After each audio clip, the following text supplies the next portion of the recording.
starting conversations that ends conversation. Why is your wife divorcing you? Better way of starting conversations that ends conversation. Funny. Hello and welcome to Tina and Karen Do the Tube. I, of course, am Karen. Tina in week 2. A few days late, but, we're here.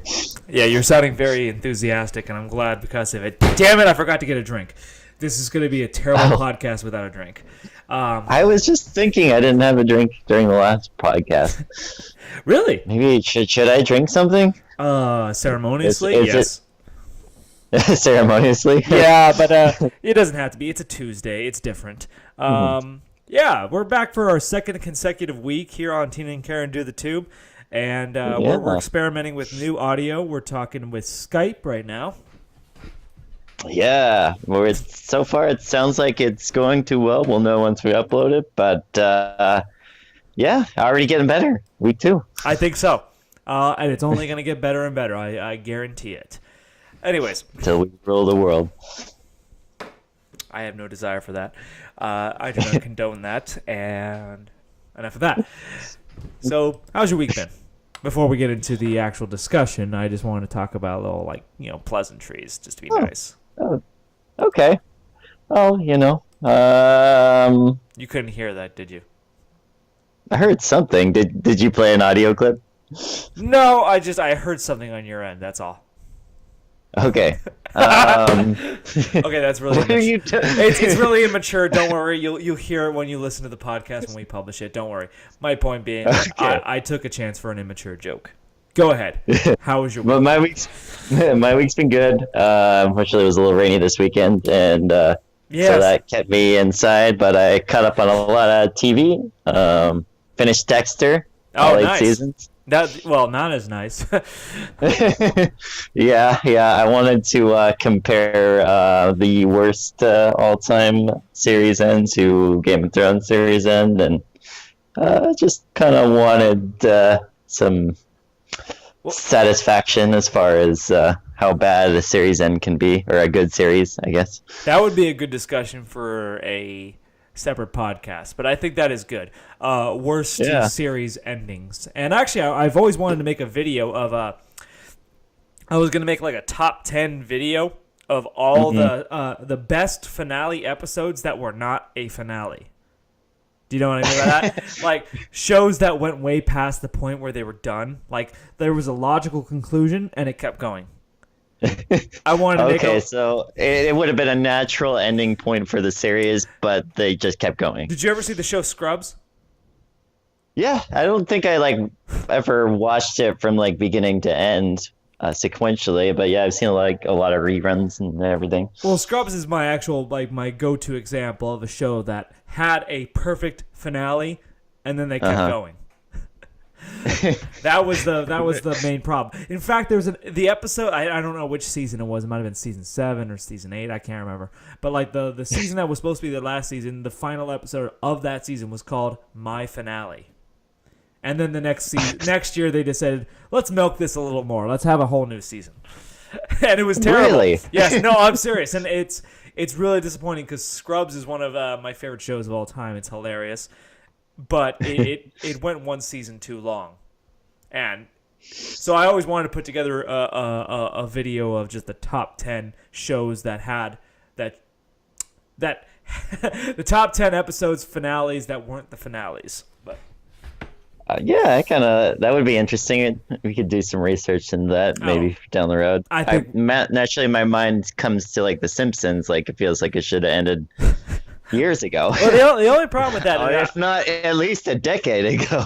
Well, you're absolutely right. The Simpsons should have ended. But my only problem with that is The Simpsons haven't had a fitting finale episode ever.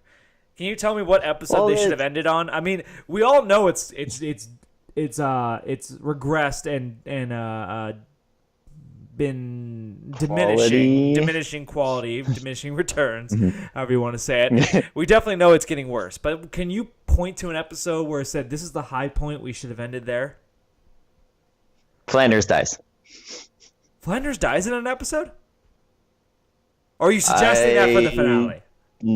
I don't know. Maybe I'm thinking Flanders' wife. Oh, well, that was a long time. That one, no. I have no. That's going to be an interesting question. That show can't go on forever.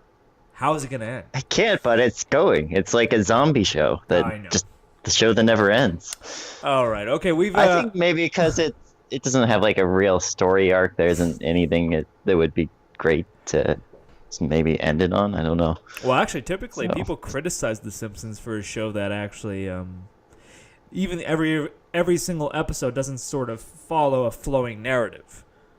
Every episode sort of starts one way and ends a whole another way. And I noticed that when I was a kid too. Even I don't know about you, but I always noticed like they start a story out in the first third of the episode, but then it just changes to something completely different, and that's the second and thirds of the episode. Yeah, that's that's the kind of feeling I got with like seasons of Dexter, but over the course of a season, maybe not like. Well, I love episode. I love Dexter and I love Game of Thrones, so I think we should put that on the list for next week. We're going to talk about, but instead we actually decided to talk about something a little more hard hitting this week, didn't we? Yeah, a second podcast, and we're already getting into some touchy stuff. Yeah, school uniforms. Oh God. No. I think our main discussion for the evening is going to be reparations. You think we'll talk more about that than anything else? I think we have to, really. It's okay. I don't know how should we start this out, really. I mean, it's sort of an interesting segue. So let's just start by like establishing our positions. What are your thoughts about reparations? Pro or con, really? Or somewhere in the middle? I'm still kind of like wavering. Wavering? Even after the few hours of research I kind of did, I'm still like not wholly one way or the other. Where do you think you were before the research? Leaning, like, if you had to go, like, I was in a happy place before the research because I didn't even know this was up for discussion. Well, no, that's my whole position. My whole position about this is that like we must have it so good to discuss that the number one issue in facing this country today is slavery, which ended 150 years ago. That's how good we have it, really.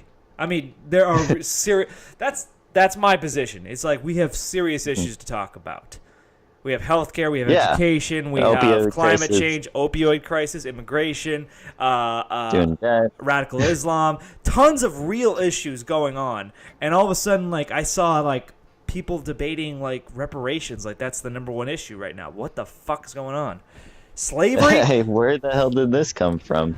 Well, I know, I was surprised too. I had never really heard anything about it. You never heard? Well, you've heard things about reparations, Marty. It's been a discussion. No, not maybe just in passing, but never like clicked in my head. Like, this is like a real movement, Well, it's always been sort of a joke, really, a joke issue. Like, do you remember the Chappelle Show? Yeah. Well, like, he had a whole sketch, basically, that showed, like, he's like, okay, the United States finally paid reparations to the descendants of slaves, and it fixed the economy in one day. And he said, like, the malt liquor and gambling industries are going crazy. I mean, I make that joke, but I think it was Dave Chappelle made the joke. I'm just stating. Yeah. No. I was just thinking, like, if any other person made that joke, obviously. Well, Chris Rock can probably make that joke, right? Yeah. It just comes with the heritage, I guess. But, do you think that's right? That is kind of funny, honestly. Do you think that's right? Okay, that's good. I'm glad you can laugh at that because nowadays you're never sure, right? No, you can laugh at that. You laugh at whatever you feel like laughing about, and if you don't feel like laughing, don't ruin it for anyone else. That's the thing. There's this ongoing crisis with people out there who think because I don't like it, no one should. You can't laugh about that. Fuck that. Those people are miserable. Jerry Seinfeld won't play college campuses anymore. This is old news. Oh, really? Because of the whole left-wing bias on campuses and. Well, no, that's the thing. I think Jerry Seinfeld is Democrat. He's left-wing. It's not the bias. It's like the sensitivity of these people. I think he made a joke about models. He made a joke about models, and he got ran off the campus for being sexist. Can you imagine a world where Jerry Seinfeld is considered the radical, like, provocative comedian that you can think of? Like, that's what we're living in. The complete opposite. He's the most middle of the road. Everyone likes him, sort of like everyone likes Seinfeld. Yeah. I love Seinfeld. You can't be the co-creator of a show about nothing and be a radical. Yeah, it's a show about nothing. It literally is about nothing. How could that possibly be controversial these days? But it is. And this is old news because that news broke a couple years ago. But Jerry Seinfeld, I think he convinced a lot of his friends, do not play college campuses anymore because they don't want to hear anything that upsets them. Oh gosh. I know, and that's a comedy show. That's the thing. But we're digressing a bit. Yeah, getting back on topic. But tell me, what did you learn in this week of research? Well, I learned it wasn't really a thing until this a paper was written about it. I lost the guy's name, but he wrote an essay about it 2 decades ago, and then it kind of, I guess that's when they say it started entering the narrative of, hey, that's something we should do, something we should talk about, and then so I was kind of wondering myself, like, is this something that we should be talking about at least, because as I was doing like more research into it, like we did give the Japanese reparations after World War II for like taking their homes and putting them in concentration camps for internment camps. Internment, yeah. Yeah. I just think we gotta be very careful with our terms. Concentration camp is a whole other thing. Yeah, but still, for like confining them over in an area where they were just forced to live. Right. And also like not even like the U.S.'s like reparations for the Japanese, but also Germany's reparations to Jews and Israel's after like World War II. I guess they'd given Jews that lived in Germany and the Israeli states like hundreds of millions of dollars after all that had passed over time. Mm-hmm. So it's not like a new thing that countries have been doing. It's surprising that it's coming back into discussion, I guess, maybe because of an election coming up. I've been wondering myself, does this become like a hot button issue for candidates? You haven't really heard any of the left candidates really discuss it. No, I think you've only heard the left's candidates discuss it. The people on the right don't care. Yeah, one of my questions is like, what do you think what Trump's position would be? I think it would be no. Yeah.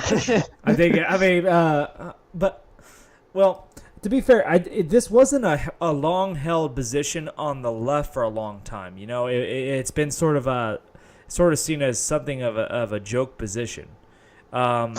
No, I'm serious. I know it seems controversial to say, but like, so I won't speak to the reparations made to Japanese citizens in the United States or what Germany did for Jews, because I don't know much about them. But like, do you know when they were made to the Jews or the Japanese? Like, how soon after? I guess. That's where I kind of fell off. I should go back and research a little bit more into that, but I know it was relatively soon after all that. And I think the Japanese also had made reparations to Koreans after some conflict. I think maybe the Korean War. But yeah, it's a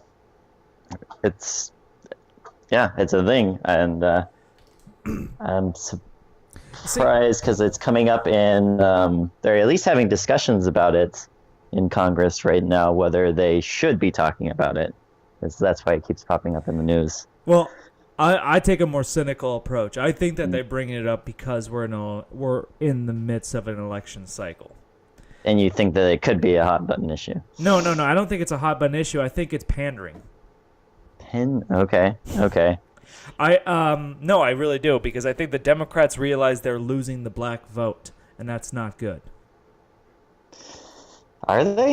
Yes. I don't know. Yes, they are. So so Trump won about, I think, 11%, something like that, of the black population in 2016.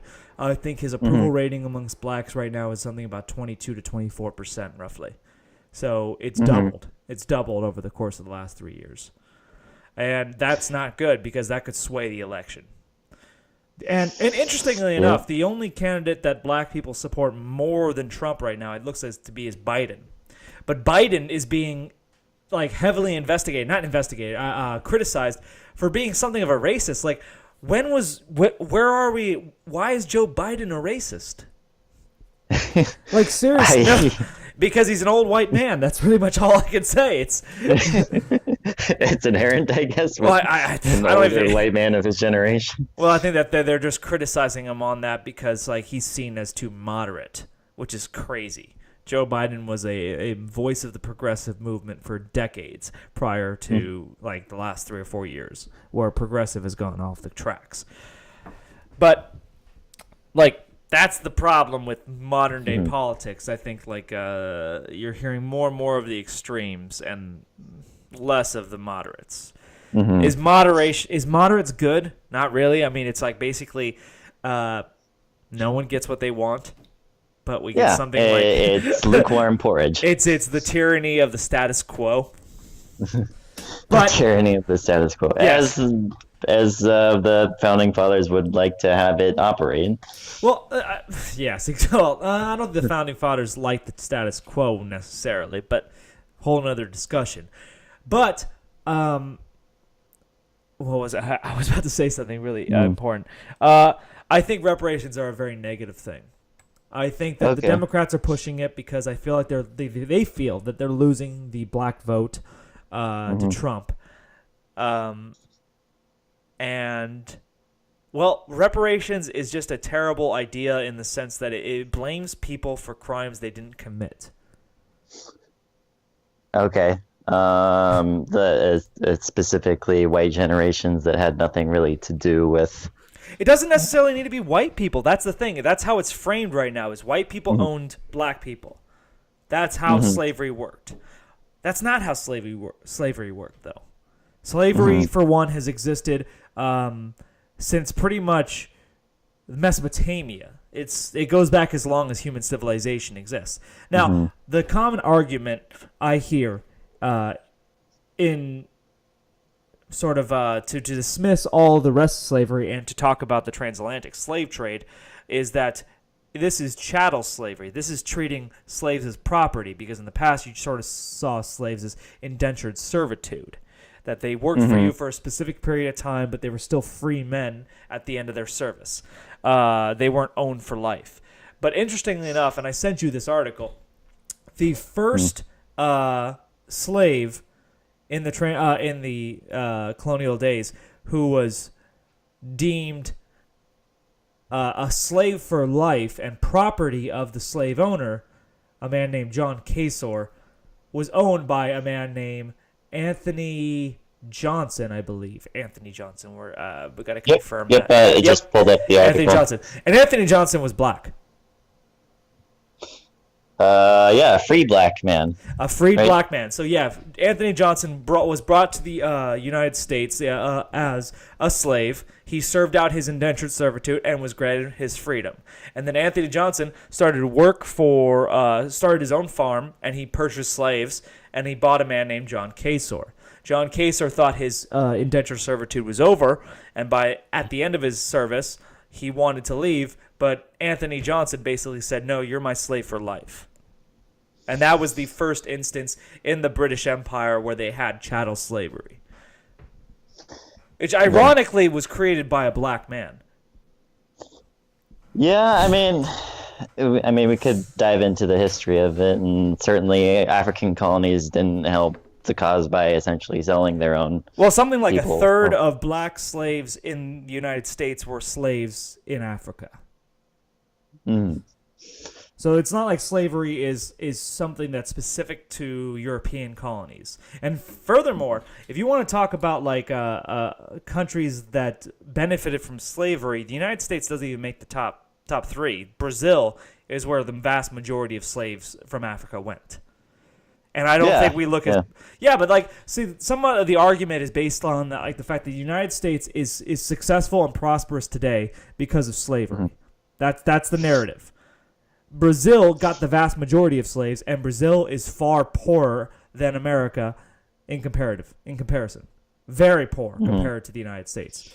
And then I look into the economic progress of the country, and it didn't really like the biggest period of economic expansion in the United States came from the period between the Civil War and the Great Depression. So after slavery was abolished, up until the Great Depression.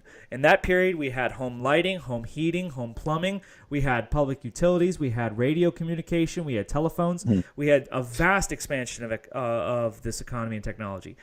And was that was the Industrial Revolution? I think the Industrial Revolution came beforehand. Was that before that? Yeah. Yeah, that was Eli. What's his name? Cotton or Eli something? Yeah. But even then, the Industrial Revolution mostly hit the northern states, which were free states.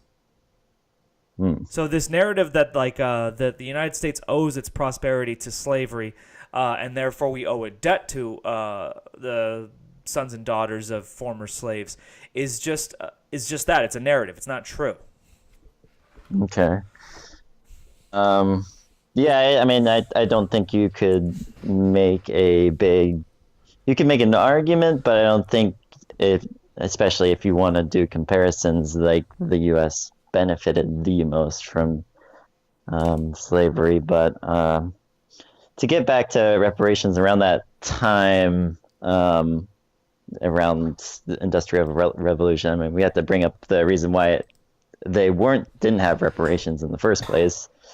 Because it seems like this would have been a non-issue if Andrew Johnson at the time had given them reparations, but he reneged. All the free slaves were supposed to get like a plot of land or under the government, and then he backed down from that position. I'm assuming from political pressure from southern states, but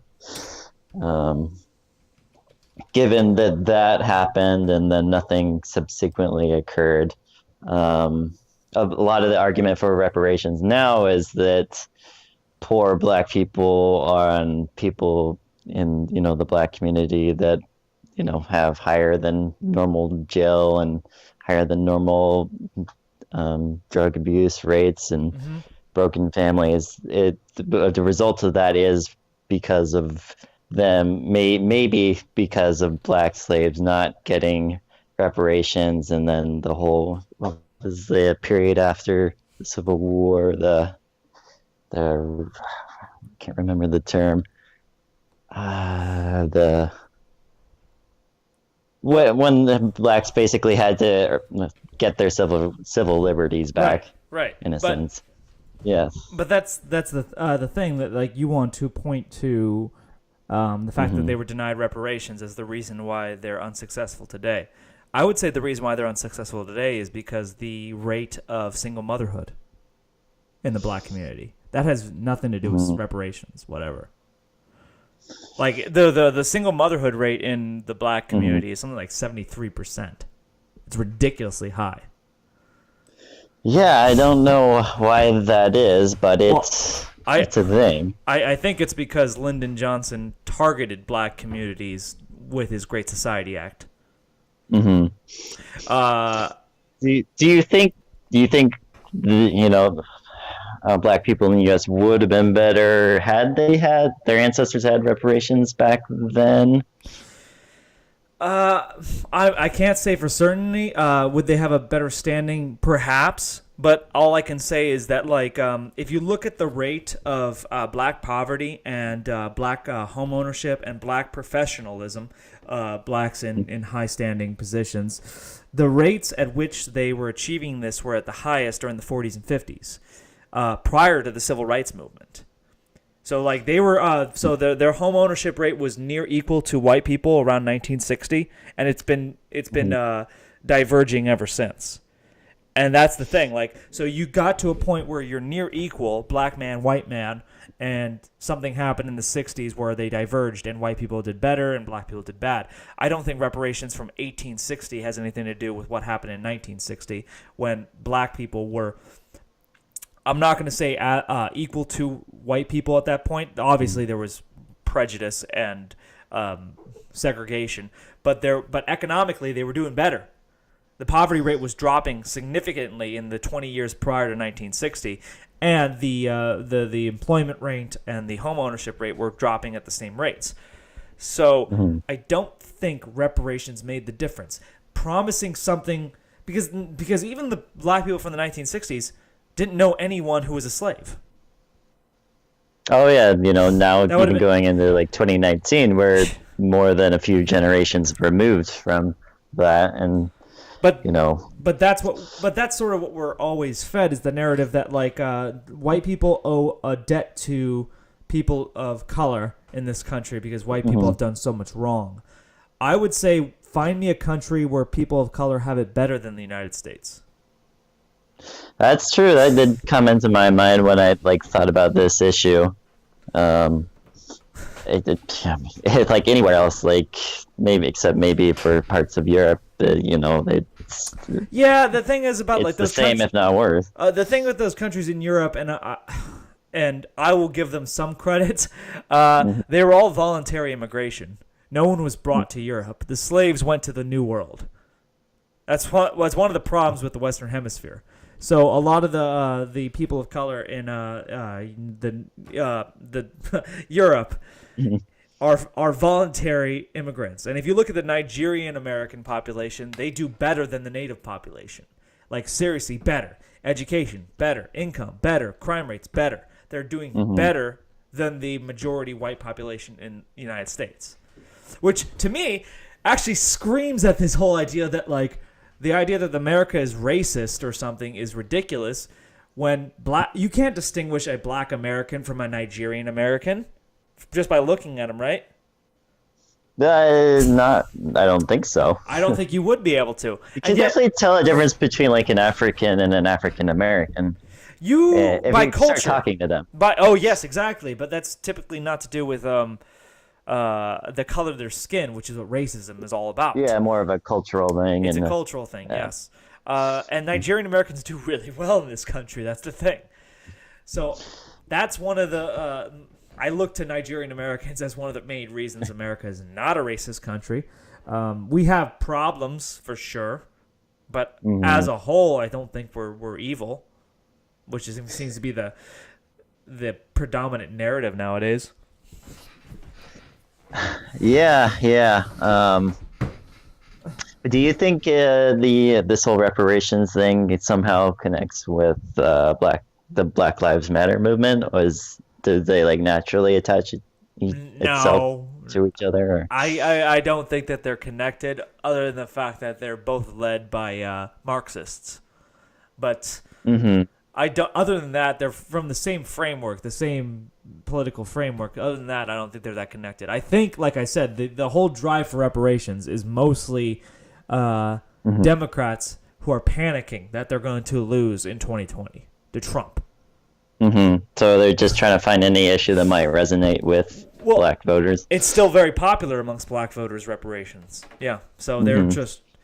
Yeah, I mean, I get it. Not a lot of people are going to turn down free money, and no one's going to turn down free money. It is interesting though. When I've been doing my research, a lot of the talk was how it's more of a nationwide argument, because not even people within the black community don't think reparations would solve their problems. Well, actually, some people think they would just give it white people giving black people a pass, and they'll just hold that over their heads, saying, hey, we gave you your money, what are you complaining about? And that's actually exactly what my next point was. That's Barack Obama's position, actually. Obama is against reparations, not because he doesn't think that they're just, but because he thinks that will basically be used as a political chip in the future, saying like, you have no more reasons to complain. We gave you everything you want. What's your reasoning? He doesn't want that to be the case. And honestly, if that would solve the problem, like this would solve the problem with all racism in this country.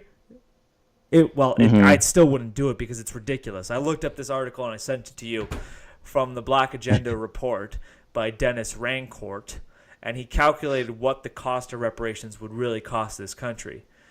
And it's something of $1.5 million for each slave descendant in the United States, which comes to a grand total of $3.7 trillion, compounding to $59.2 trillion.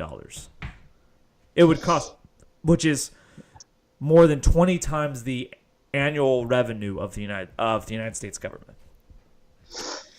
Yeah, that's pretty crazy. What's the annual revenue? A few trillion, 20 trillion? I can't remember. I would tell you what's even more crazy is that this Rancourt character actually thinks that it's totally makes sense at that point.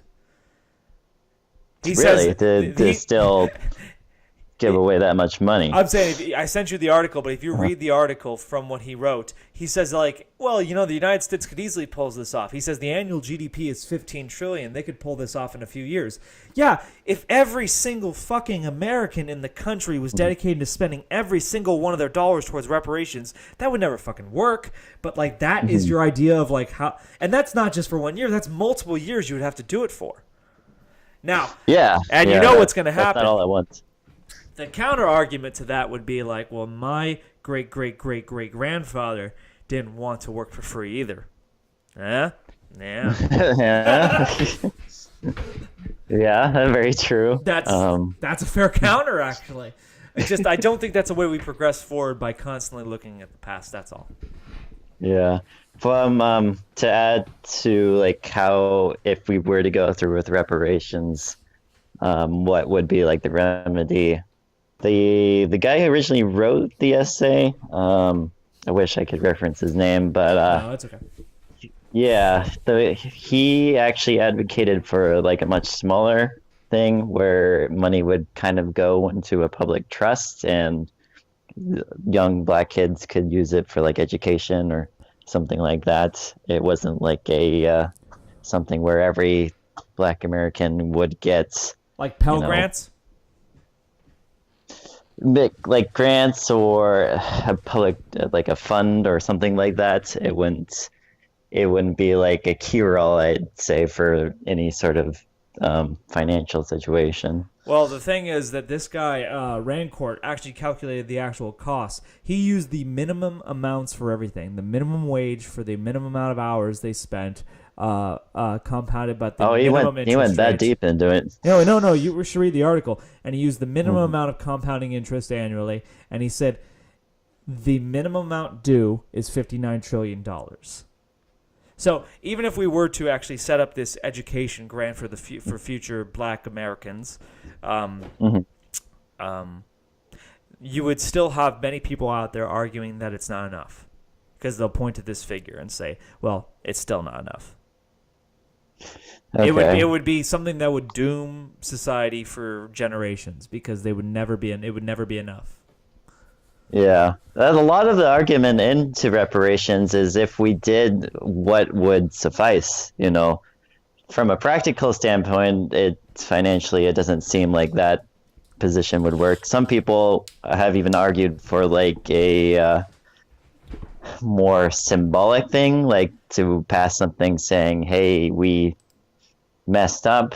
We should have given you money. We should have given you money and make it like more symbolic." Hold on. Do you really think the United States doesn't apologize enough already for slavery? They do. I would feel like I think month for Black History Month, right? But that's not even like I would say that like among all nations of the planet, all in history, the United States is unique in its like sense that it feels regretful for its past. Do you think Japan gives a shit about what happened in Japan's past? Well, no. They definitely don't like to publicly acknowledge whatever happened in Nanking and over in China during World War II. No, they don't care. It's not like they publicly shame it. Like, I think this comes from this Christian. So the United States stems from a Western. It's a Western civilization which stems from Christianity. Mm-hmm. It's this sense of original sin. You can never be pure enough. You can never be clean enough. And I think that's this guilt that is eating at them, and it will continue to eat at them for the rest of their life. Like, the Far East are going to fucking take over, man. Like, seriously, this next century is going to be the century of the Far East. And I'll tell you what, Western countries have basically self-flagellating themselves into fucking obscurity. They are so fucking... they want to basically be whipped and suffer for all their atrocities. Which the funny part is, fucking Western societies ended slavery. They didn't start it, they fucking ended it. If anything, they should be applauded. I'm serious. No, I'm serious. Every civilization in world history has had slavery. Mm-hmm. Chattel slavery was begun by a black man, sold to the United States from the Arab slave trade. And yet, white people in Western civilizations need to feel guilty about it for all eternity. Oh, you have to kind of hold it over our heads, basically saying, okay, it's you guys did this, so for the rest of time, it's we're going to remind you. Does anyone remind Japan of the atrocities committed to the Chinese? Or did they not care? Not really, but if I want to go back to like a Western civilization, you can talk about Germany and Jews. I mean, they have very strict hold on. Speech. Hold on. Oh, you're talking about modern day Germany. Well, first off, I wouldn't actually look to modern Germany as a model for what I want a civilization to be run like. I thought you were going to go on the tangent of Nazi Germany, and Nazi Germany was very evil. But that's not... No. Modern Germany. Modern Germany, right. Yeah. Well, the funny thing is they don't even enforce those laws, Mm-hmm. They don't? I don't know. I think that they have like an you can't publicly support Nazis. I will show you a video after we're done with this podcast. I would edit it in if I knew how to, but I will show you a video of people in the streets doing the Nazi salute, saying Heil Hitler, and the German police are protecting them. Kill all Jews. I'm serious. Really? I will show you that video. And do you know why? I'll have to take a look at that. Do you know why they are protecting? Who do you think is saying that? I don't know. You tell me. Muslim migrants. Oh, yeah. Well, no.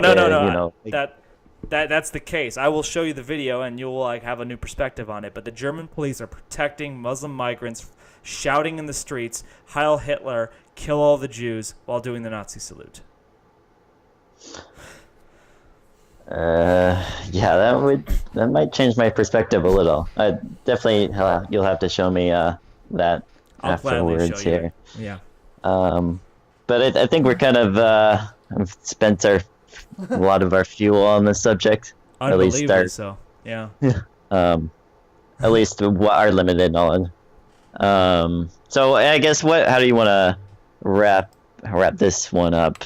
I feel good with this discussion. I've said all I need to say about the subject. I think it's stupid. I think that it's a pandering move by Democrats, and I think it's unjust. Mm-hmm. I'll agree with you. It's something that might be more politically motivated, but I'll definitely be keeping tabs on it and see where it goes. I don't know if I really support it. My initial reaction was this happened 150 years ago. Finding out that other countries have done, made reparations for other sort of racial situations kind of made me waver towards being pro. But that nagging feeling of hey, this still happened 150 years ago, and will it really solve any current problems? I still don't 100% believe it would happen. Right. Well, that's my position. I don't think if it really did solve problems, I'd be all for it. But based on everything I know about history and economics, it wouldn't solve anything. Yeah, I mean, it would just be like a Band-Aid on on a wound that's already kind of scabbed up, basically. Oh, and it's not scabbed up. It's still bleeding, and it's going to keep bleeding. No, it's a serious problem. I wish I had a solution. I really do. But, like, black families are decimated. Yeah, that mother statistic really, single mother statistic really kind of gets me still. Like, because of, you said Lyndon B. Johnson and his... Well, he was openly racist. Mm-hmm. I mean, like, legitimately. He used the N-word a lot, and he was motivated to sort of gain black people as a sort of a vote farm. Vote farm, okay. Hey, it worked, but I don't think that's for anyone's benefit. No. Anyways, have you heard of Juneteenth? Juneteenth. It's June I 25th. I believe that's how. What's that? What's June 25th? What are you talking about, Juneteenth?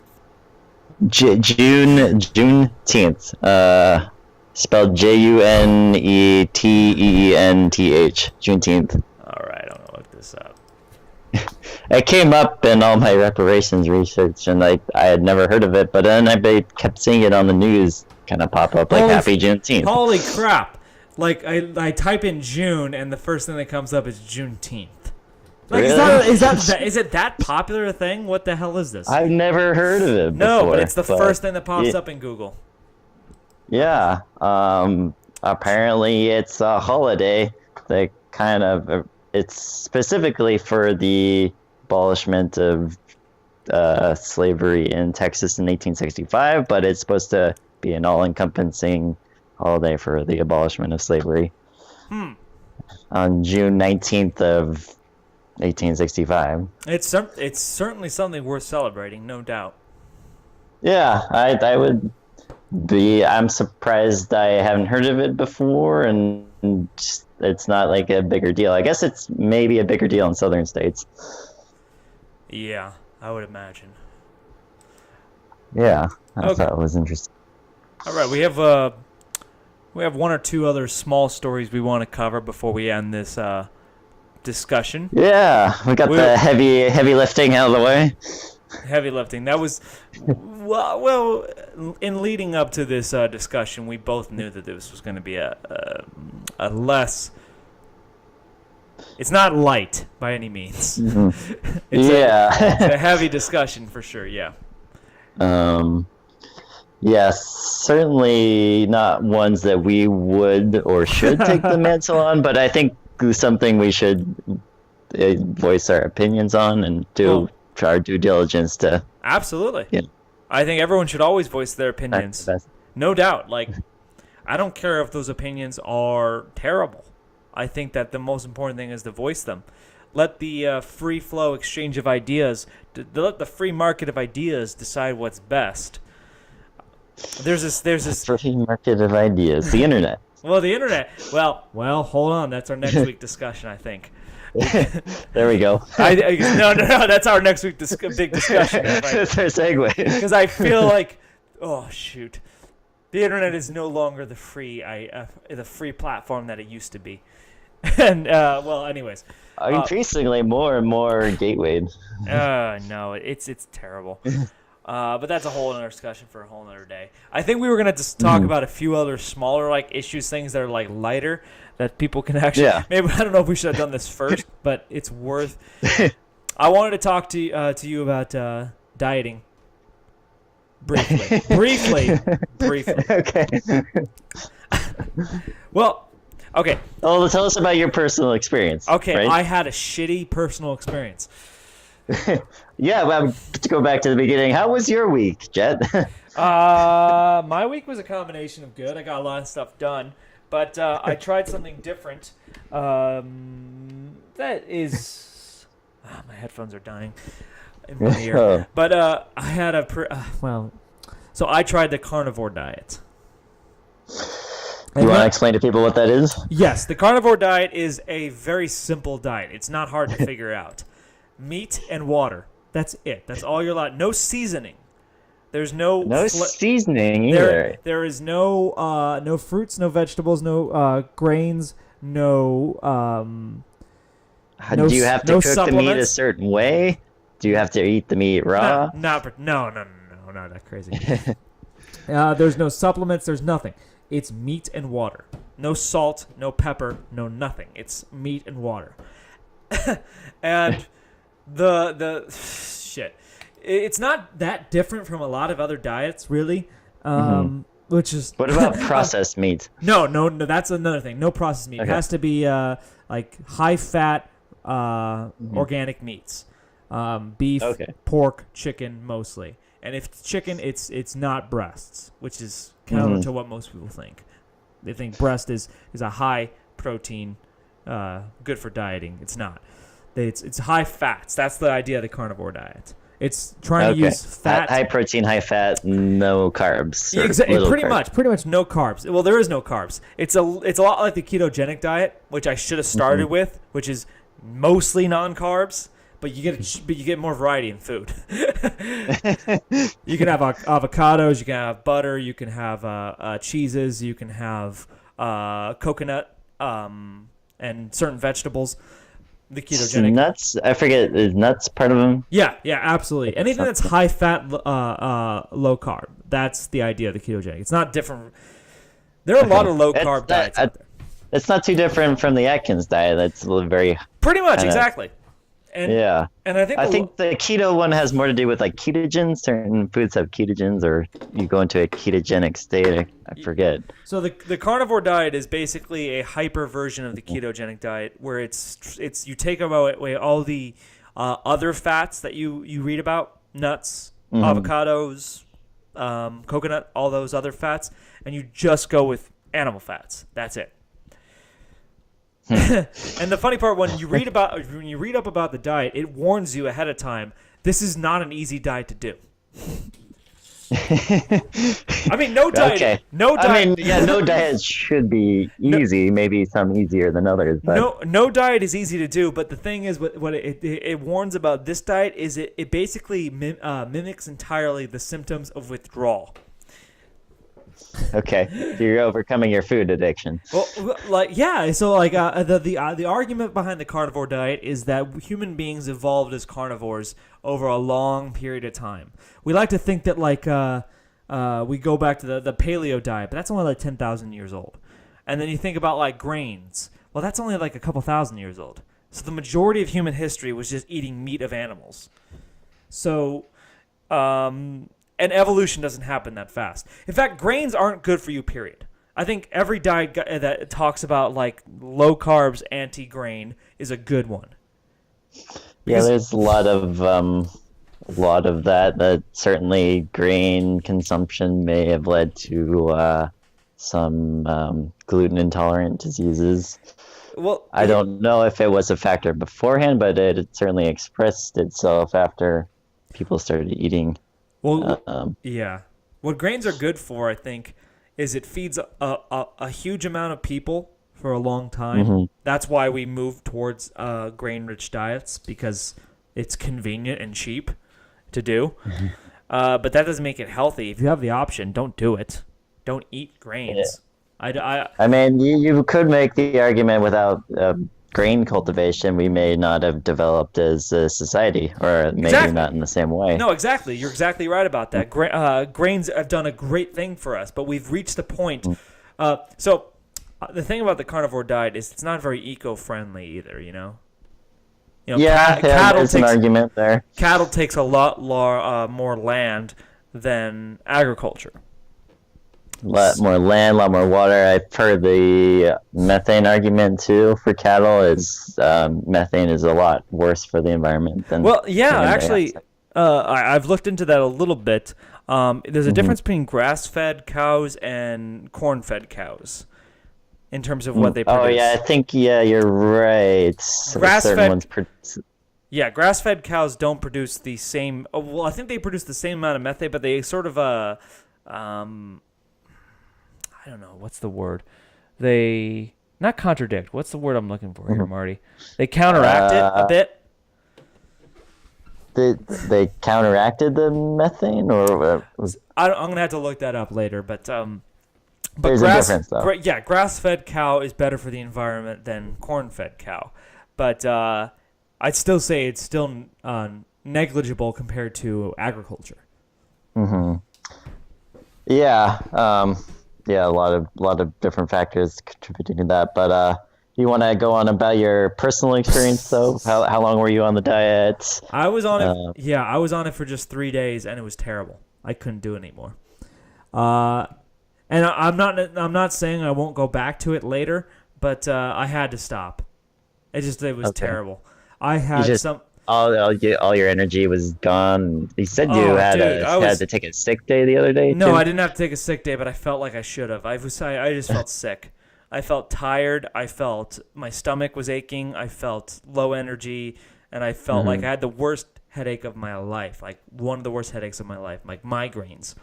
And the thing is, if you read up on the literature about the carnivore diet, it warns you about this. It says there's a transition period because basically we basically have an addiction to carbs in the same sense that like you have an addiction to nicotine or you have an addiction to alcohol, you have an addiction to caffeine. Giving everything up cold turkey like that is not easy. Yeah, most people say not to do it. Is there like a way you can ease into the carnivore diet? Maybe like throw in a loaf of bread and slowly wean yourself off? Well, I went hardcore last night. I ordered like 2 pizzas and ate them. So I got off it fast, but I felt a lot better. I think for the next month I'm going to switch to a ketogenic diet as best I can because it still allows a certain amount of carbs.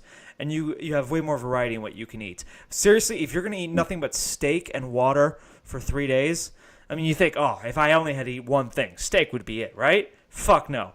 It gets old really fast. Fuck no. You get cravings for everything. Like, everything. But I do agree with the logic that we were fed on. What were you craving most, actually? Because most people are like craving steak or something along those sort of comforting lines. What do you think you craved most while you were on your meat-only diet? Bread. It's a weird. Just simple bread. Just bread. Just like make a sandwich out of the steak. Just something. It was just steak. It's such a simple thing, but like like a Philly cheesesteak would have made it so much better, right? No, you can't have the bread. No bread, and no cheese. You can have cheese in a carnivore diet, but I think they like to phase you in. Like you're supposed to start hardcore meat and water. That's all, and then like after a month you can phase in other things like cheeses and butter. But I think I'm gonna do this next month, and I'm gonna see how it works. Is I'm gonna switch to a ketogenic diet where I'm allowed more variety in foods, and I'm still allowed carbs, just low carb foods. Okay, maybe a lot of the steak salads and. I'll mix in like beef and chicken into salads, in addition to avocados and nuts, but still have to give away. Pasta is another one you really crave. I'm going to miss pasta like crazy. See, I've never been a big pasta guy, actually. I don't know why. Bullshit! Marty, no one has ever said that in the history of time. Everyone loves pasta. You ever meet Italians? They live off the fucking stuff. They love it. Why are they the best cooks in the world? Why does everyone think Italians are the best cooks in the world? All they do is pasta and tomato sauce. I know, it's amazing. And garlic and olive oil. That's it. It's not hard to do. But they're fucking amazing at it, and everyone loves it. I don't know. I just don't get pasta cravings. I love pasta. Ooh, man, I really want to make a. Like, I think like if you were allowed cheat meals in a keto diet, I would just treat myself with like tortellini marinara. That 4-cheese tortellini. That's what I would do with my cheat meals. But I don't know if you're allowed cheat meals in a ketogenic. I don't know. Oh, it's very strict. There's no cheat meals. There's no like, if you're gonna do this, you're gonna do this basically. Exactly. Maybe you can phase in butter and cheese. Well, no, you can. Butter and cheese are allowed in ketogenic because it's like I said, it's anything that's high fat, low carb. Are eggs allowed in the carnivore diet? Yes. Okay, you just can't salt or butter or do anything to them. No. You can use butter in a ketogenic diet because butter is animal fat. It's literally what it says. Carnivore. Anything rendered from an animal. Exactly. But the except for dairy. Bugs? You could probably eat bugs. Sure. I don't know what you. Why would Mushrooms? No. Mushrooms are actually more related to animals than plants. Okay, but it's still a fungus. It's not animal. Okay. I was surprised to find that out. Fun fact of the day. That's folks. interesting, actually. Yeah, I didn't know that. I'll look that up. But fungus, huh? I mean, mushrooms. Oh yeah, they're crazy. That's a whole other subject. Well, mushrooms are allowed into ketogenic, so that's nice. I forget their carb content, but they generally, I think they have a little bit of everything. Yeah, to my knowledge. Well, Marty, you're kind of a guy who's always been health conscious, but at the same time not. No, you are. Thankfully, I probably have some genetics that help keep me thinner than most, and my job certainly keeps me on my feet a lot. Yeah. You're kind of. So I've never really pursued like a serious diet, I guess. Well, you know a lot of people who have pursued diets. We have friends who are really conscious about what they put in their body. You, on the other hand, you're actually 90% of the time you're very conscious about what you eat, and then the other 10% of the time you're drunk. I am actually very conscious about what I eat, except for one part of your day, right? Yeah, where I like to binge. See, that's why I say 90%. But I know you. I know when you like to drink, all rules fly out the window. You just snack on stuff until you fall asleep. Yeah, it definitely helps get me in that food coma, 5-hour food coma. Yeah. Hey. Yeah. Go ahead. Sorry, I was gonna change up the subject because we're running a little like we're coming up on an hour, and I wanted to get like one or two more topics in before we had to conclude. Is that okay? Sure. Yeah. I did a little research on diets, I guess, and what I found was certainly like there's a reasons why people go on carnivore diets. People with autoimmune diseases, right, multiple sclerosis, and things of that nature have found some success with that. But from what I hear or read from like dietitians, is like that may be a cause of a benefit from doing the diet, but it may not be the actual cause, and that there are certainly benefits from having a plant-rich diet and other things of that nature. Like specifically consuming one type of food will change, I guess, your gut biome a lot. Yeah. In certain ways, and messing with the gut biome, can do all sorts of mental and physical. You can go through a lot of changes if you do that. So. Yeah. I just wanted to. Okay, so. One of the reasons why I went on a carnivore diet, tried it for a very brief time, is because there's a public figure who's on a carnivore diet who he's not a dietitian, he's not a nutritionalist, he's not but he's still a doctor. He's a clinical psychologist. You and I both know him. He's very famous at this point, Jordan Peterson. But that's sort of the reason why I wanted it, because he doesn't talk about diet. People ask him about his diet, but it's not what he wants to talk about.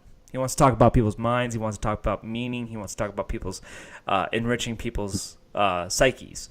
He's a psychiatrist.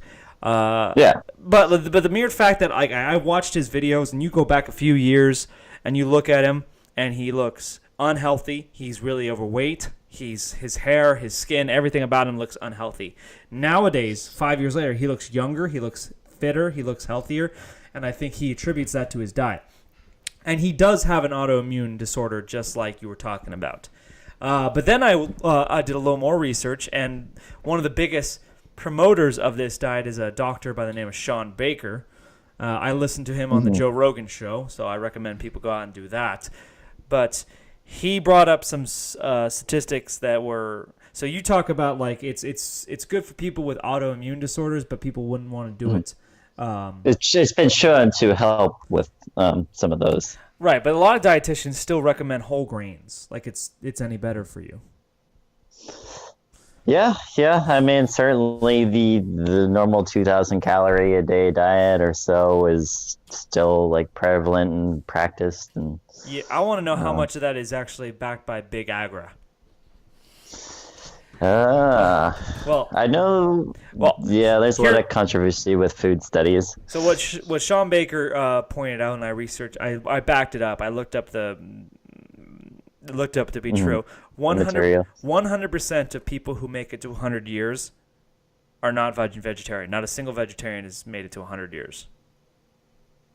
Really? Yes. Not a single one. Not a single vegetarian. I don't know if it's something that's been practiced. That It's not practiced hard. that much, but it's still like that's kind of for the last 100 years. 100% of people who make it past 100 are not vegetarian. And I agree, yeah, it's not widespread vegetarians. But another thing, Hong Kong. Hong Kong has the longest life expectancy in the country, in the world. Okay. Really, I would have thought more like Japan. Well, it's still Far East, but Hong Kong, is the number one. Which country do you think eats more red meat, the United States or Hong Kong? I don't know like Chinese like their diet habits. I do know they consume more parts of animals normally than most Westerners. But you would think the United States probably eat more red meat, right? That's what we're known for. We're a cattle country, right? Yeah, and specific parts of the the bull or the chicken. Yeah. And not necessarily like putting duck feet into soups and Yeah, I've had soup with chicken feet in it, and it's kind of a trip. But anyways, go on about Hong Kong. Hong Kong eats 40% more red meat a year than the United States does. Interesting. Right. So actually, like, we eat a lot less red meat now than we did back in 1970s. And we have an obesity problem now, not in the 1970s. So I think people really got to actually ask themselves what healthy is. Most of the people I know who are old and still kicking wake up every morning with a breakfast of eggs, bacon, ham, all this crap food that you're told is not good for you. And they're 70 years old and they're still working and they're still kicking. But I'm not a dietitian. I'm not gonna do not look to me as an advice for what you should diet on. Like, I'm overweight. I should not really be good at giving advice for dieting. Is that why you went on this diet? Well, I wanted to try to see what it'd be like to have more energy. More energy was more my goal than losing weight. But I feel like if I had less weight, I would have more energy just by the sense I'm not carrying around all that extra weight, right? Yeah, and I think you've definitely tried a few different diets since we've been friends. I can think of. I've fluctuated a bit, I think it's more to do with exercise, and two, I have a problem with overeating. Like, I really do. I love to overeat. I like to eat myself into a coma a lot. At least once or twice a week, I'll do that, and that's not healthy. I know the feeling. Yeah. Oh, that's my biggest problem. Is like, I can diet for 4 or 5 days a week, but then I will want to gorge on food until I die. On those, and you just lose all those gains. Pretty much, it's like I negate everything I do throughout the week. On the weekend is killing me. But I think it's boredom. Oh, is that the extra load on the weekend is probably what's causing you to maybe overeat on the weekend? Or? Well, the thing is, when you do cheat meals, you're supposed to space them out, right? Maybe you're only supposed to cheat so much. You're only supposed to cheat so much. My cheat meal starts Friday night and ends Monday morning. That's it. Like, I can eat pretty healthy during the week, but my weekends kill me. And I think a lot of that has to do with boredom. I mean, as many activities as I can do throughout the weekend, it doesn't negate the fact that I like eating as entertainment. Good tasting food is something that's tempting. If you eat, it's that carb drug. Carb drug, exactly. Carb is a drug. All right. Okay, so we had two more things we want to talk about really quick. This minor, but I sent you this link. But middle school students in Oregon are speaking out about their school district's discriminatory dress code policy, which they say induces rape culture and demand change. Yeah, it's Did you ever think we'd get to this point? No, I don't know. I'm not surprised. I'm not surprised about most things nowadays. Well, do you know what's really funny? Is the radical left is pretty much mimicking the radical right verbatim, and they don't even realize it, right? So, like, feminists. I'm gonna say the word. They're evil. They're fucking evil. I don't care. Feminist. Feminists are as like authoritarian and as prudent as evangelicals, Christians in the 80s and 90s, right? So this idea like we need to ban books, people need to dress up, all this sort of stuff it's nothing new. This is like evangelical hardcore right-wing conservatism only from a left-wing perspective. So now we have dress code policies, alcohol policies, and that sort of thing because we think those things induce rape culture.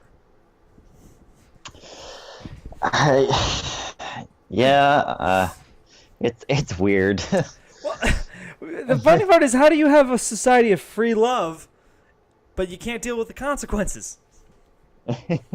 That's what's crazy to me. With freedoms come responsibilities, and I heard a great quote over the weekend, and it's actually great at pointing out the three systems of government that you can have one, but you if you have one, you negate the other two, basically. So liberalism is about liberty. Okay. Liberalism is about liberty. Socialism is about equality. And fascism is about security.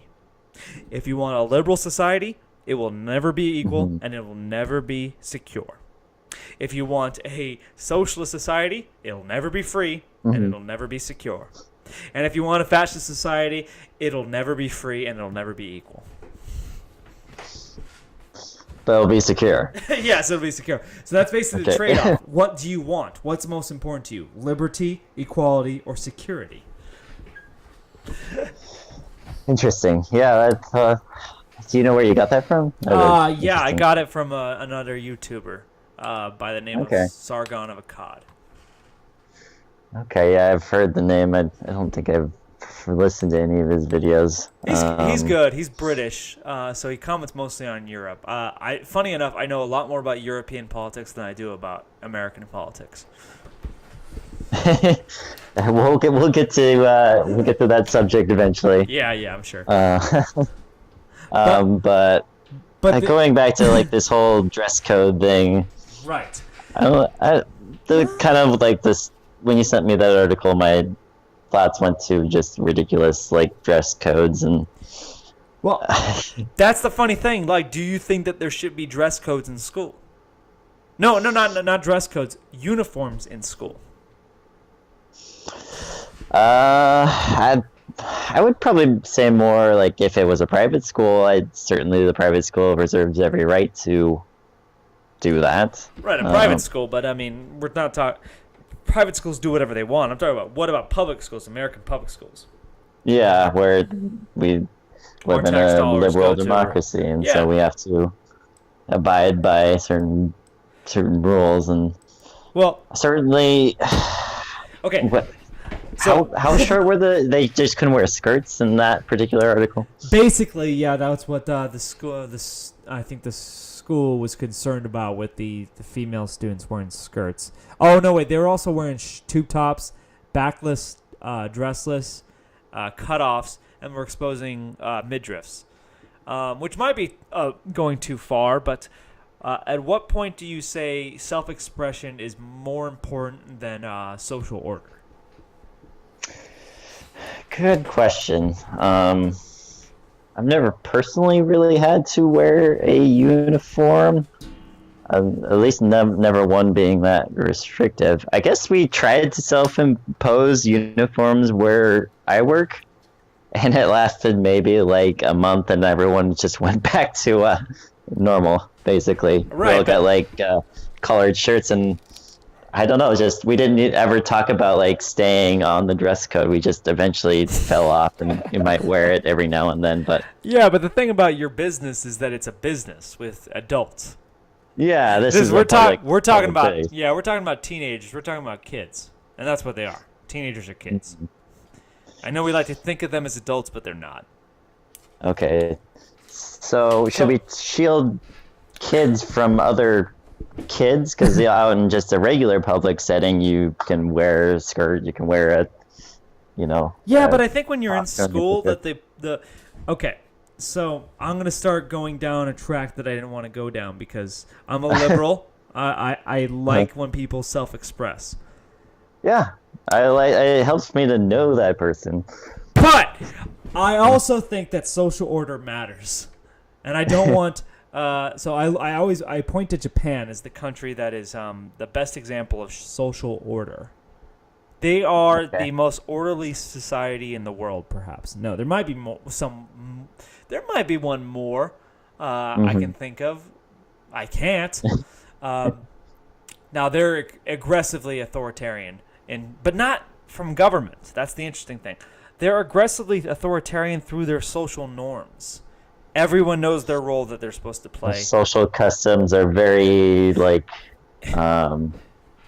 society itself, not just government, but society itself seems to pressure people to be it's not like a top-down enforcement. It's basically everyone is on the same page. Like, no, it's serious. It's freaky, really. It's fucking freaky. It's just the idea of, hey, everyone on the same page sort of society. Can you imagine a society where people don't constantly tell each other to fuck off and cut each other off on the road? That seems like so foreign to me, because it fucking is. This is America. You're not American until you get cut off, the guy flips you off, and you honk your horn, and you say fuck off, and then you follow him for a few hours, hoping that he falls off, and then realize that he's bigger than you, and you drive off. That's American. What's the most interesting thing I heard about society, or Japan's, is at least not fact, but something I thought was interesting was during the last men's World Cup, not the women's World Cup going on this year, but during the men's. Women don't have a World Cup. No. Going back. What? No, they don't. They don't have a World Cup. They play like a little league that's cute, but like we encourage them, but it's not important. I know. Now, of all the things I've said, that's probably the most controversial thing I've said today, right? And it's a joke. Probably. For fuck's sake, it's a joke. Just calm down. Yeah, get over it. Hey, we can laugh about it. I can laugh about anything I want to because it's free. Doesn't cost anything. Doesn't cost anything. But no, going back to the World Cup, all the Japanese fans stayed after the matches and cleaned up after, like, not just themselves but everyone. It's like everyone in Japan was from Green Bay. Because I think Green Bay does that. Can you imagine that in like an American society? No, I told you. Listen, you don't drive, do you? You have a car? You do. Yeah, I have a car now. But you don't drive much. I've been driving more and more to work. Okay. Mostly because my boss wants me to start driving more to work. Here's the thing. I drive for the majority of my two jobs. I have two jobs, and they're mostly just entail driving. Mm-hmm. Americans are assholes. They're terrible people. On the road? No, well, yes. Well, I mean, probably in general, but like on the road in particular, yeah. They're assholes or they're infants. Most people don't know how to drive. And I feel like in Japan, I don't know if they would know how to drive or not, but they would at least have respectful order in how you're supposed to drive and what rules the pedestrian has, what rules the driver has, what rules. Do you think you might be a little biased, though? Because I have seen studies where, the Puget Sound area is consistently rated as having some of the worst drivers in the U.S. Oh, I'm biased in favor of almost anywhere other than here. But Japan in particular. That's actually true. One of my good friends here is from the Midwest, and he constantly goes off about how bad drivers are here. But he says, like, the thing about other places in the country is that it's just as bad, but they're aggressively bad. So you still get where you're going. No, we're just a bunch of infants over here then. We're all infants, really. So the bad drivers in the Midwest and the East, they're bad, but they're like aggressive on the road, so they're still trying to get from point A to point B as fast as possible. Here in the West Coast, it's a much more passive lifestyle, and I feel like the most dangerous thing on the road is a courteous driver. Yeah. Even I've been taught that in driving school is like you go to the end of the highway entrance. You don't try and cut in beforehand. You don't let people in. Yeah. You don't like wave at the pedestrian like, hey, come on, I'm supposed to be going, but get over here. Yeah. Have you ever run into this experience? And this is my best example of what it is and how bad it is. Do you never come into that experience where you pull up and you need to make a left-hand turn, but there's oncoming traffic coming at you, and then one of those cars stops to let you go in front of them, but there's two lanes? No, this pisses me off more than you can fucking believe. Because, like, dude, follow the rules of the road and there'll be no problems ever. Seriously, just follow the rules of the road. You think you're doing the right thing. You think you're being a good person, but what you're actually doing is endangering me and endangering the people in the next lane. Because I don't know what's coming on if there's two lanes I have to cross and you're stopping in your one fucking lane, I don't know what's coming across in the next. And I might pull in front of them and they have to hit the brakes. Stop fucking stopping for people. Just drive. It really pisses me off. Like, I'm genuinely serious right now. Stop fucking being courteous on the road. I just want people to just follow the rules and get from point A to point B as fast as fucking possible. That's what I want. I would be curious to hear about Japanese drivers and their engagement on the road. Maybe that's why they don't have as many drivers. They have that whole train system, so they don't have to worry about that. They have a great train system because they're orderly. They all are on the same page. Americans are not on the same page. We're all like every fucking direction, every man for himself sort of thing. Japan's not that way. So God bless them. They actually are on the same page. But they're not going to make it. They're not going to make it. They're aging so fast. They're a dying society. Oh yeah, that's why they're one of the leading countries in automation. Exactly, right. Because basically they don't have a labor force, so they have to basically rely on automation. No, it's a concerning thing, and this is something I wanted to talk to you about in a future podcast. But birth rates. But that's population, age in general. Yeah, exactly. But that's another discussion because we have a whole list of topics we can go off on. But the podcast needs to wrap up sooner or later, right? Yeah.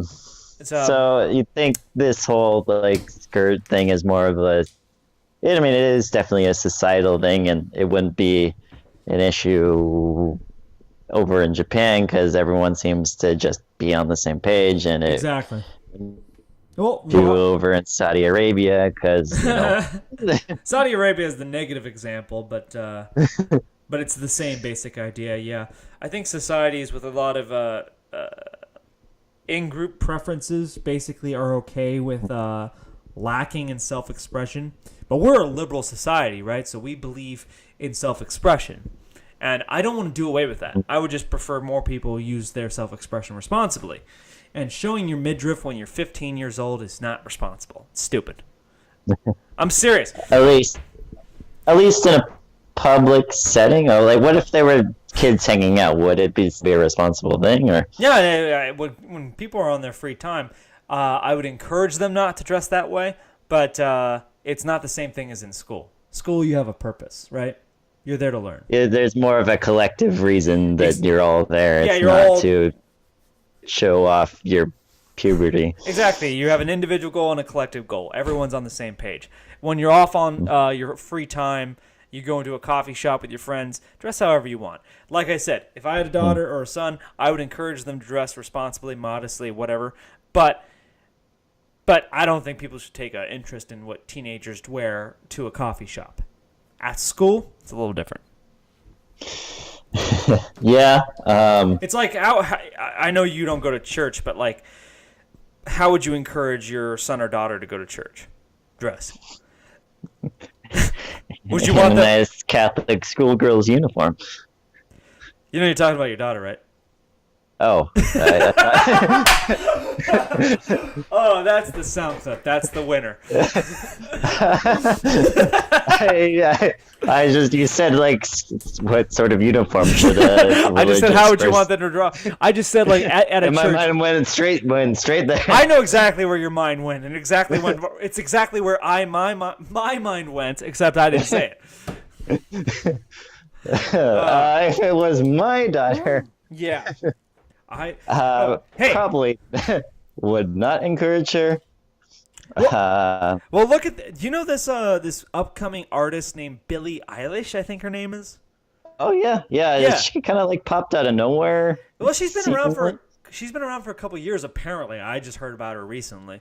But she's this is a good tangent because she's known for wearing her really baggy clothes because she doesn't want to be objectified. Yeah.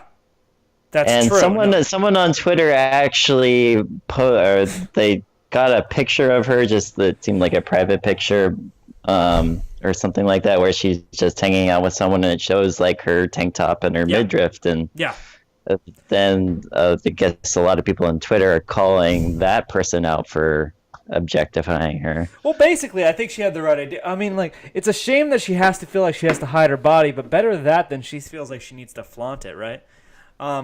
Yeah, that's very encouraging sign from millennials, I guess. Yeah. No, you exactly hit the nail on the head of what I wanted to say, because her music is hit or miss. I've listened to a little bit of it. It's not my cup of tea, but she has a good voice. I think she's talented, sure. But in all of her videos, she's always wearing these really baggy clothes. And I couldn't put my finger on why. It was interesting. And I think it comes from the sense she doesn't want to be objectified. But then, like, I did see a picture of what she looked like without the baggy clothes. And my God, it's hard not to see her as a sex object at that point. Which is weird because she's like only like 18 years old, 17, 18 years old. So it's a fucking weird thing to think. It's like, we're getting old. It's fucking weird. It's fucking weird. We're getting old. I mean, I'm not gonna say she's old enough. You're old enough to be her father, because we're not. But at the same time, I hate this. I hate it. We're in this uncomfortable phase. Mm-hmm. No, when girls hit that 16 to 18-year-old range and they're physically developed, but they're not like mentally developed, it's a really uncomfortable phase. It's very, very, it's always awkward, and some people grow out of it faster than others, and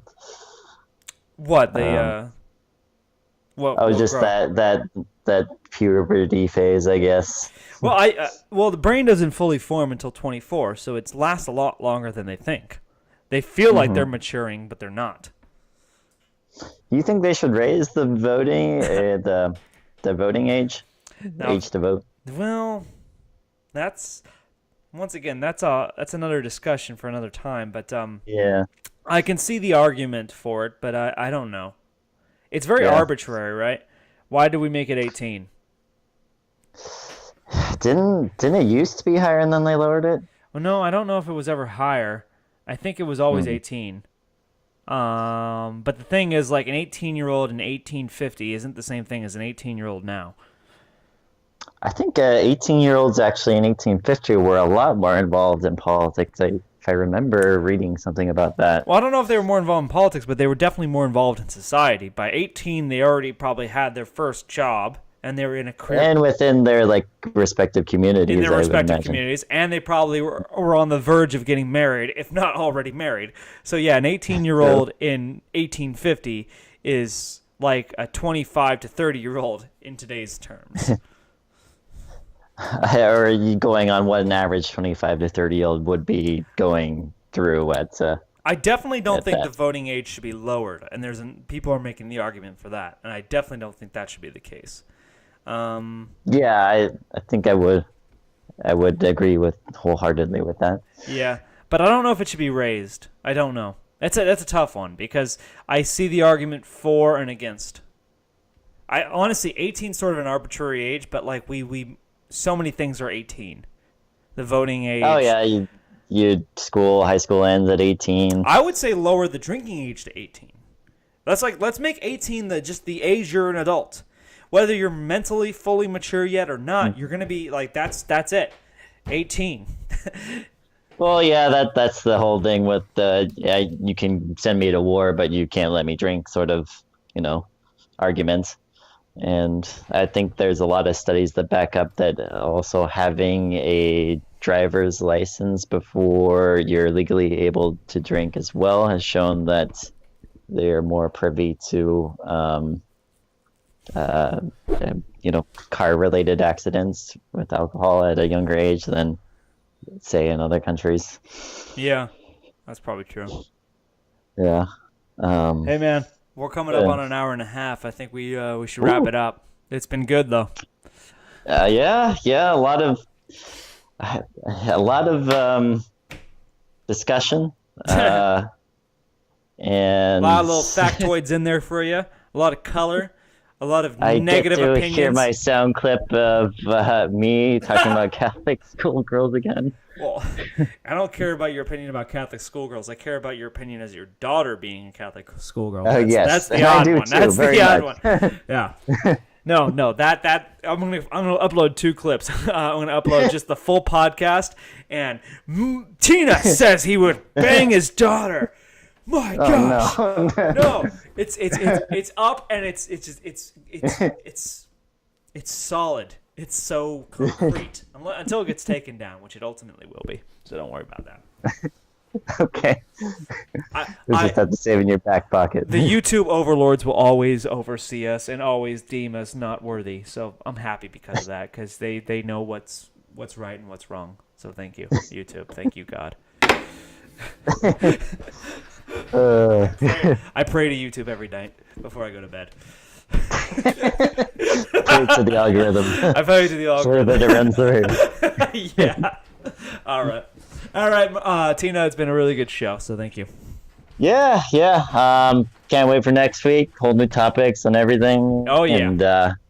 And we're planning on doing this every week, folks. I think we are, and I think we'll have a whole new list of topics to go over, and just and keep an eye out if any for of you us. guys ever have any suggested topics, certainly tell us what you want to hear our opinions about. Fuck, not only that, just call us up. You can join our discussion. That's how lame we are. Yeah. We will actually discuss with our fans on the air. That's not lame. That's just reality. That's how low we are. We'll talk with anyone. The most outrageous comment we get on our YouTube video gets to be in the next show. Yes, that's an invite to you guys. I don't care if it's just like fucking faggots and cocksucker fuckers. I don't care. If you make the most outrageous comment, you're gonna be on the show. I promise you. If you just want to come on the show and just shout obscenities, we'll take you on. Yes, we're a very open platform. We're a very open platform, which is why we're never gonna make any money. All right. Okay, for Tina and Karen do the tube, I am Karen. Tina. All right. Good night, YouTube. We love you. Hey, YouTube.